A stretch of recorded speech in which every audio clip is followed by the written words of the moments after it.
Hi, this is a repeat of a talk that I gave at the 2023 Apache Software Foundation Conference, Community Over Code.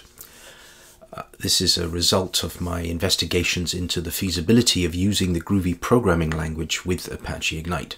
Now, Groovy is a powerful dynamic scripting language which is 100% Java compatible, and that makes it a prime candidate for working with the Ignite platform.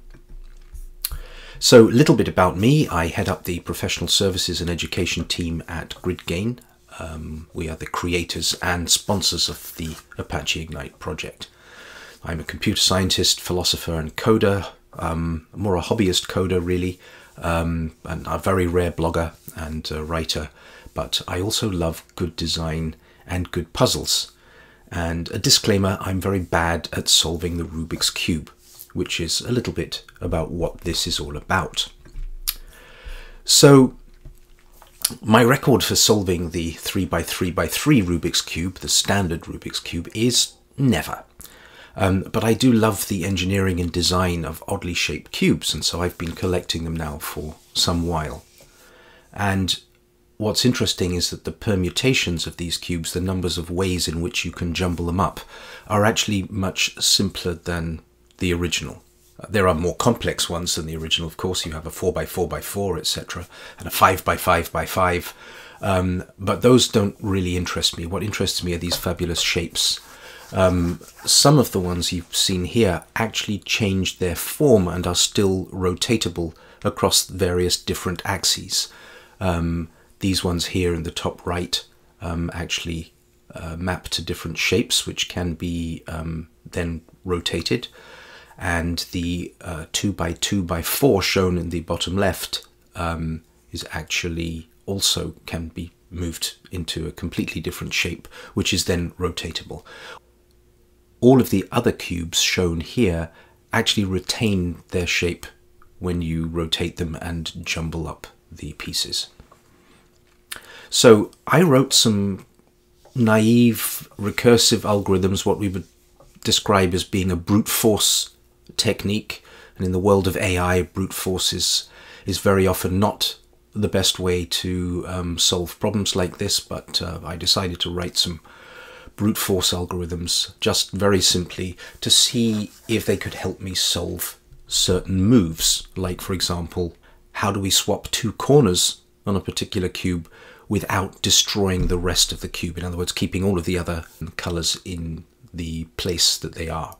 And that the idea of that is really that if you've ever tried to solve one of these cubes, you'll know that it's usually fairly easy to do one face and then maybe do a second layer, but when it starts coming to the third layer or something a bit more complicated, it's very difficult to put the pieces in place without destroying what you'd already had arranged. So usually there's a sequence of moves, and I thought let's try and find these moves with something very simple. So that's the context, and let's have a little look at why we would combine Groovy with Ignite before we continue. So the idea first came to me from Paul King. Paul King heads up the Groovy project. He's the Apache VP of Groovy, and he gave a talk at the GridGain Apache Ignite Summit about whiskey clustering using AI, and he used Ignite as his data source. And that gave me an idea of possibly putting Groovy together with Ignite. Groovy is a dynamic language. The syntax is really quite clean. It's got some very nice, powerful features in terms of looping and simplicity of working with strings and so on. Now, the Ignite compute grid, which is what I want to be talking about now, is very Java focused. To run a compute task on an Apache Ignite node, you would write a task in Java and you would run that piece of Java code or the bytecode on the various different nodes. Now, since Groovy is so compatible with Java, it actually makes it easy to do that. And one of the great features of the Ignite compute grid is peer class loading. And peer class loading means that we can compile a piece of Java code on the client side, and the class will be loaded via serialization onto the remote nodes. So we don't actually have to necessarily copy jar files across. We certainly don't have to restart any of our server nodes. And maintaining that power, but at the same time using Groovy as a dynamic programming language, was very attractive. So I thought, what if we use the dynamic and easy to code and the clever prototyping aspect of Groovy with the fantastically scalable compute power of Apache Ignite's compute grid and the clever peer class loading. And hopefully that would help me fix the problem of embarrassingly unsolved cubes lying around on my coffee table. So this talk is really just about sharing that journey. So what do you need to know about Apache Ignite? Well, Ignite is a distributed database management system, which is really suited for high performance computing. So it can be used to power in-memory applications, it can be used as a cache or as an in-memory database or as a data grid sitting between an application and a third-party database. And since it's memory-centric and since it's distributed, it allows for immense horizontal scaling and rapid data searches. So for building real-time and event-driven solutions, it's perfect. It scales very easily. The scaling is almost automatic. You can add a new node to the cluster will rebalance the data, the node will join the cluster and take up its peer-to-peer responsibilities in the cluster. And one of the other big advantages is Apache Ignite is a SQL database. It has a built-in SQL engine, and all of the distributed in-memory data can be accessed via regular SQL queries. So Ignite automatically distributes data across partitions and nodes, as I mentioned. And compute tasks can be distributed too. And the co-location of computations and in-memory data is Ignite's secret sauce. Well, we say that, but in fact, it's not really that secret. We make a big deal of it. What I'm going to be talking about now is not actually data. I'm going to only be talking about computation. But bear in mind always that if those computations were co-located on the same hardware or the same partition as the data, then we would get a very, very rapid performance increase over doing computations on remote data. Another important thing to remember about Ignite is that there are two types of client which can connect to a cluster. And the first one, and the most important one for me, is the thick client. A thick client connects to the cluster as its own node, and it can run tasks, whereas thin clients can connect via JDBC and other lightweight protocols. So of course there are many thin clients available written in different languages. There's a Java thin client, there's a .NET thin client, C++, Python, PHP, etc. But one of the key concepts is that class files, which can be copied to server nodes via jar files, for example, can actually also just be serialized automatically via peer class loading. And that's what gives us a dynamic continuous deployment environment, if we choose to do that, which is suitable for a development environment and for prototyping. So let's have a look then again at the problem space. And let me stress again that I am not trying to find a perfect algorithm here to solve the Rubik's Cube, nor do I want to bore you with such details if you're not interested in them. There is a lot of fantastic literature out there. There are very gifted mathematicians who have analyzed the algebra of the Rubik's Cube. There's some interesting combinatorial theory around it, as you can imagine. But what I'm looking at is the idea of taking a task which does some naive or brute force calculations and distributing that task across a network of nodes and using the Ignite compute grid to increase the speed at which we get a result. So why is that necessary? Let's look at some of these numbers.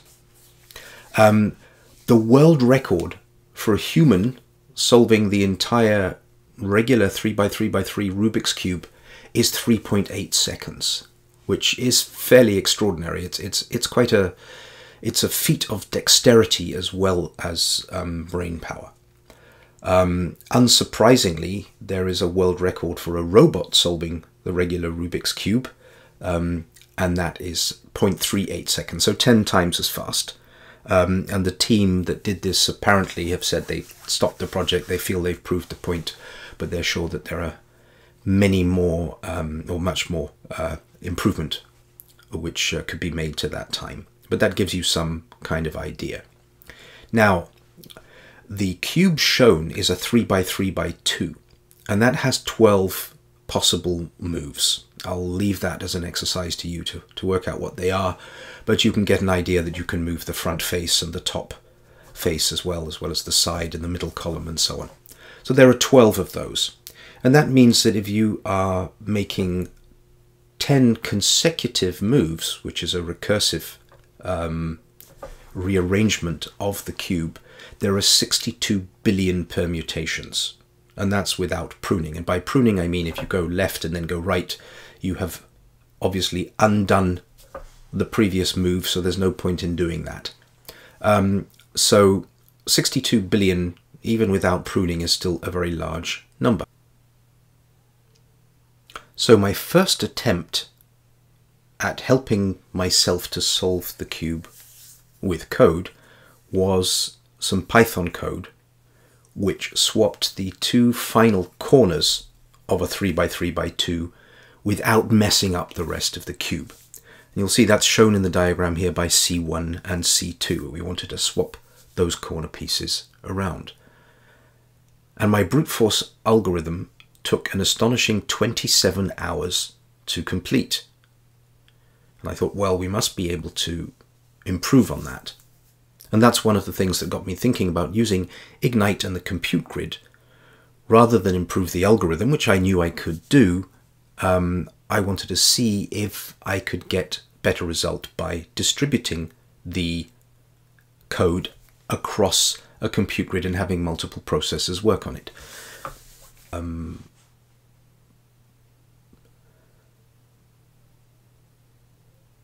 Now, in order to test this idea, I decided to write the slightly simpler case in Groovy for swapping two edge pieces. And that's shown here with E1 and E2. And to do that without messing up those top layers. And that took about 5 minutes to run. So I made that the focus of the study, because obviously if I was able to run a job in 27 hours and then improve it 5 times over, it would still take me more than 5 hours to run, and I didn't really want to wait that long. So I took this simpler case, and that gives us the following problem space. So the cube is 3x3x2. We want to swap piece A with piece B.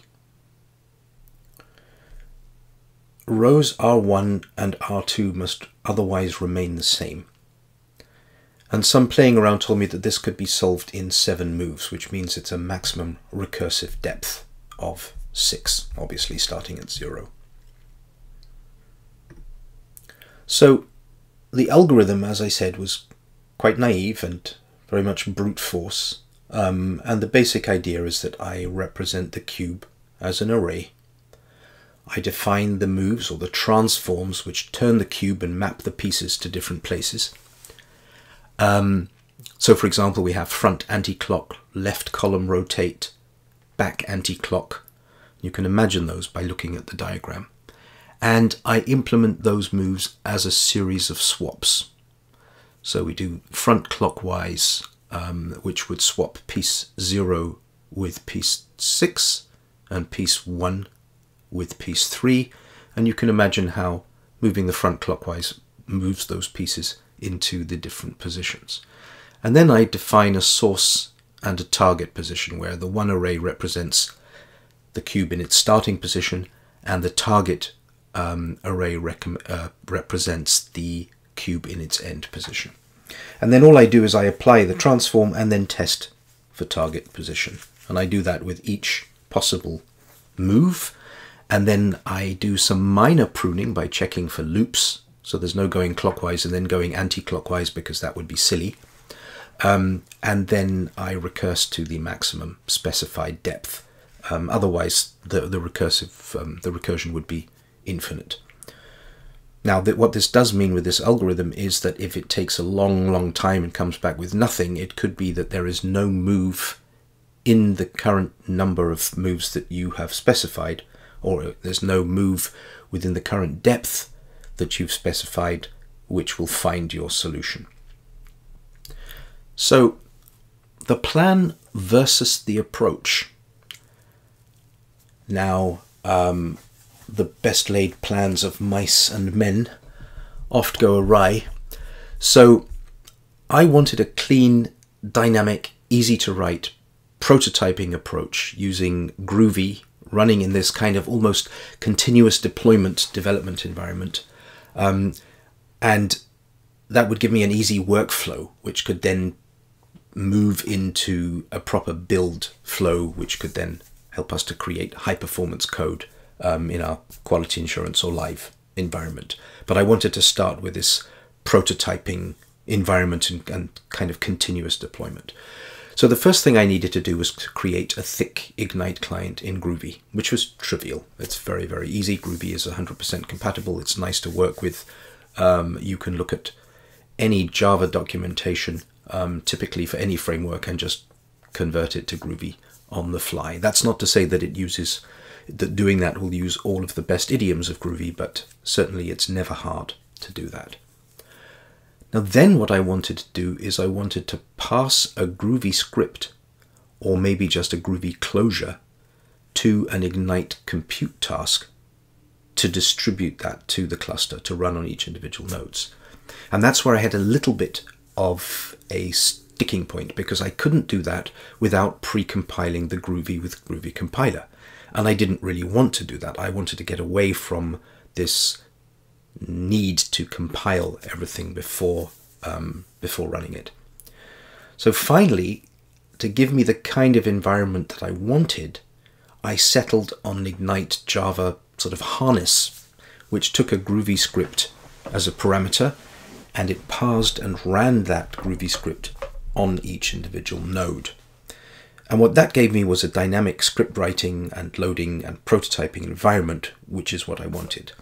But it does give an overhead to a task, because it means that part of what we are peer class loading is the Groovy interpreter. And so that could be improved, and I'll talk about that in a little while. So, to testing, the fantasy version. In my fantasy world, I had 100 nodes running on ThinkSystem SR665 v3 rack-mounted servers, $600,000 budget, which is pretty good going for solving some Rubiks Cubes, but sadly was not approved by finance. So the reality was that I had to kind of cobble together some machines that I had in order to make up a cluster with various different processors.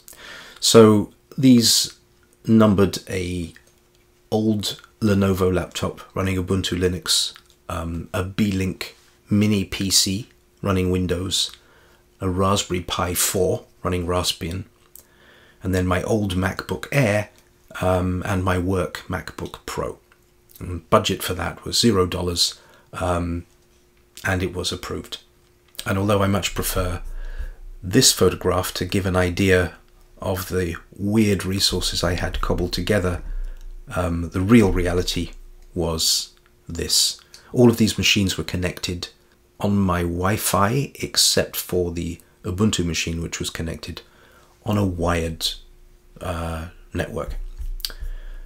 And one of the things I discovered is that home networks are notoriously unreliable for doing things like that. So there is one of the lessons that I learned. More about lessons a bit later. So starting it up was really very simple. all I had to do was install the same version of Java on all the hardware. I had to install the same version of Ignite on all the hardware. I had to specify the Ignite configuration for each node. That included load balancing and so on. And I had to copy the Groovy jar to the class path of each node. Then I started them all up from SSH terminals, and as is typical, the Ignite nodes will connect to each other automatically. The method for sending off tasks to each node is just the compute apply async task in Ignite. Then all I had to do was aggregate the answers. So really not very hard to run at all. And the Groovy Runner class, which is the actual Ignite closure, which is the task that gets run on each node, is this. It's a Java object which implements the Ignite closure. It's a generic, so it takes a remotable Groovy script, which I'll mention in a minute, as a parameter. And what it does is, from that remotable Groovy script, it gets a script, which is just a string. It gets bindings, which is a list of variable names and their values. So that's how I parameterize each task. And it takes the string, which is the Groovy script, and parses it, and then runs it on the node. So all that happens on each remote node. And that remotable Groovy script is just a combination of a string, which is the script itself, and the map of strings to objects, which is the bindings of the variable names. And then just a snippet, a reminder of what this does. So for example, to effect a move, we have a map of the names of each type of move and the pieces which would get swapped around with each move which is performed. So every time I apply a move, I'm just swapping between the different positions. So just to give you an idea then what my running environment looked like,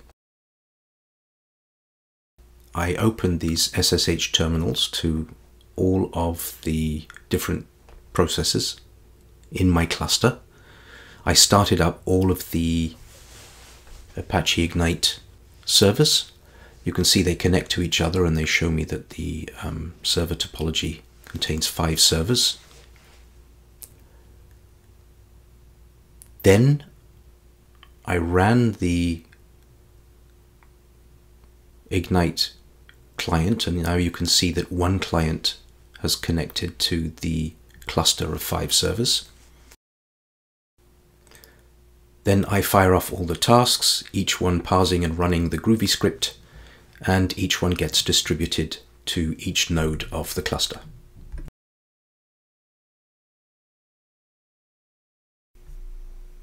So before we look at the actual results, let's have a look at some lessons that I learnt while setting this all up and experimenting. Because although they're fairly obvious when you think about it, some of this was a little bit counterintuitive. So the first is what I call the Goldilocks compute principle. It's not quite Amdahl's law, but it's almost a corollary. When you divide up tasks between very different resources, you have to really give it special consideration, because you'll find that the results might not be quite what was expected. And the best way to look at this, I think, is the following. If you have a forest which has 100 trees that need felling, and let's assume that they're invasive species so we can push them down without any environmental concerns, and we consider that we have 4 resources. We have the 3 bears and Goldilocks. So Mama Bear can push down 50 trees in 1 hour, and Papa Bear can push down 50 trees in 1 hour also. Baby Bear can only push down 20 in 1 hour, and Goldilocks can push down 1 tree in 1 hour. So bearing in mind those strengths of our various different resources, what we see is that if Mama Bear is working alone, she can push down all of those 100 trees in 2 hours. It takes her 1 hour to do 50 trees, 2 hours to do 100 trees. If we divide up all the trees between the parent bears, then the whole task will take twice as fast. So it'll take 1 hour, which is twice as fast as Mama Bear. But if you divide the task up equally between the 3 bears, that's 33 trees each. And then what happens is everyone has to wait for Baby Bear to finish his 33 trees. And since it takes him about 1.5 hours, with 3 bears, we get a result which is only 1.5 times as fast as with Mama Bear working alone. So now what we've managed to do is we've added 1 resource and doubled our time, added a 3rd resource, and suddenly we're slower than we were with 1 resource. And a more extreme version of that is if you divide up the tasks now between all of them, between Goldilocks and the 3 bears, that's 25 trees each. And now everyone has to wait for Goldilocks to push down 25 trees, and the task will take 25 hours. So that's 12.5 times as slow as Mama Bear. Now, that means that if Mama Bear's working alone, she could do it in 2 hours. But if we add the 2 other bears and Goldilocks, it's now 12 times as slow. That might be counterintuitive. So adding a slower resource naively can actually give a worse result than having a single fast resource. And that's not even including the overhead of switching between resources. So that's an aha moment. And then you have to consider load balancing. How do we fix that problem? So Apache Ignite applies and allows us to configure load balancing on compute tasks across our cluster. And the 3 algorithms that I considered for load balancing are: number 1, round robin, which is the default and which is the one that doesn't work, which distributes the tasks equally across each node in the cluster. Number 2, which is weighted random, which distributes randomly, but nodes can be given a weight, and nodes with a bigger weight get proportionally more tasks assigned. And then there is job stealing. And what job stealing does is it distributes all of the tasks evenly across all of the nodes, but nodes which are freer can steal jobs from nodes which still have jobs in their queue. And to use the Goldilocks analogy again, that's a bit like Mama Bear saying to Goldilocks, "I've finished with my trees, let me help you with some of yours." Now, with job stealing and weighted random, the time taken should tend towards 50 plus 50 plus 20 plus 1 over 100, to use the tree example. That's the rate of pushing down trees for each of the resources divided by the total number of trees. But that's obviously theoretical, and with overhead and with different task sizes, so in the case of the cube solving, some of the moves are loops and they're optimized for redundancy. So with those different factors, this really is a theoretical time and a theoretical calculation. I had hoped to use job stealing because although it has a bit more overhead, it is kind of auto-configuring. And weighted random needs a bit of pre-knowledge about your resources. If you have one resource which is 5 times as fast as another, then it should get 5 times as many tasks. So that's something to bear in mind. I actually got better results finally with weighted random and with configuring the nodes with pre-knowledge about their relative strengths. So let's look at some results then. When I ran the algorithm on the MacBook Pro only, using a 1-node cluster for swapping the 2 edge pieces around, I got an average time of 70 seconds. When I ran the same 1-node cluster using the MacBook Air only, I got 155 seconds. That's fairly intuitive because the MacBook Air is slower than the MacBook Pro. And so on with the Linux machine on the old Lenovo, with the Beelink Windows machine and the Raspberry Pi. You can see that the times get progressively slower, and I've ordered them according to the strength of those CPUs. Now, when I put the two Macs into a 2-node cluster, I got an average time of 55 seconds. So that's faster than using just the one Mac. But perhaps there's less of an improvement there than we would expect. And then when I took all of the remaining machines and put them in their own cluster, so all of the non-Macs, which were by far the slower processors, I got 171 seconds. Now that is faster than any of them working individually. So that's also an expected and improved result. But when I ran with all 5 of my CPUs in the 5-node cluster, the average time for the whole job was 60 seconds. Now, while that's an improvement on the MacBook Pro only node, so it's an improvement on the one fastest CPU that I have, it's not a great improvement. And if you look closely, you'll see, in fact, that running the 2 Macs together was the fastest result that I was able to get. So in other words, adding those extra 3 weaker CPUs and those extra 3 weaker nodes to the cluster, I actually got, on average, a slower time than if I was only running a 2-node cluster. And that's possibly surprising. And the reason for that is that there is some overhead to switching from task to task and to load balancing, of course. And if you're not adding a very capable resource to the cluster, then you're really adding more overhead than you are improving the job. So one would need to really experiment with a much larger cluster and more balanced CPU performance across the cluster, and probably have tasks which are more complex in order to get a more linear result. Of course, this wasn't just about getting the compute task results that I was looking for. It was really more about experimenting with this mixed environment of having the dynamic Groovy capabilities together with the power of Apache Ignite.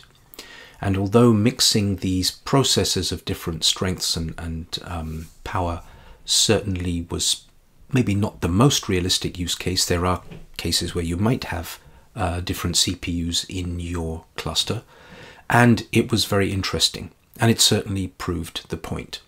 So it does work as a great environment for testing and playing with Ignite clusters and Groovy.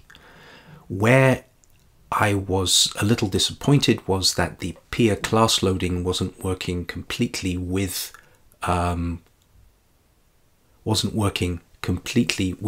non-compiled Groovy scripts, and that's why I had to send the Groovy script as a string and in fact parse and run the Groovy script on each node. So being able to work directly with the Groovy class loader and send those classes across to be run as tasks on my cluster would really be the first prize. And that would mean that we could just pass Groovy closures as tasks. That would be very minimal. That would be a great way to be able to work with the compute grid. Failing that, creating some libraries for the easy parsing of Groovy, as I started to do here, would be a worthwhile investment. And compute tasks are very useful even without data, but of course using data, especially co-located data, is where the power of Ignite really kicks in. And there's a world of data querying to be explored there, especially since Groovy is gaining popularity as a data science language. So that's another very good area to focus efforts on in the future. So Ignite's high performance queries are what takes care of the bottleneck of the data querying performance. So a scripting language actually doesn't really add significant overhead in that area, and it means it's quite feasible in a high performance environment. So all in all, I would have to say that it was a very successful experiment. It gave me a great and quite fun development environment to work with. Good combination of the power of those two things, Groovy and Ignite, and I hope you enjoyed hearing about it. And here are some useful resources which you can reach by scanning this QR code. Thank you.